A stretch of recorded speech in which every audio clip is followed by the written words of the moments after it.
যে এটা আমাদের হাই স্কুল, ক্লাস 5 থেকে 12 অবধি এখানে পড়াশোনা করেছি, অনেক স্মৃতি জড়িয়ে আছে স্কুলে।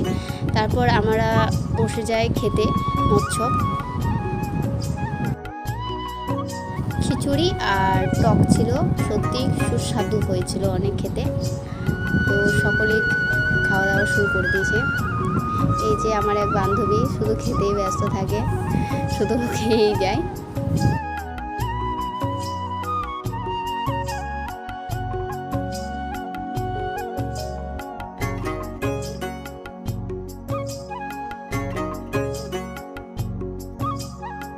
এত গরমে আমরা কোথাও বসার জায়গা পেয়েছিলাম না, তো একটা কোনো কার টোটোতে আমরা বসে পড়ি, তারপর স্প্রাইট আনা হয়।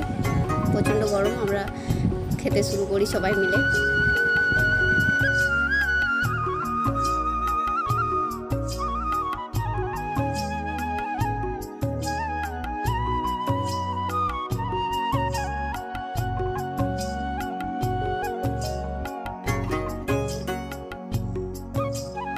চলো এবারে বাড়ি যাওয়া যাক।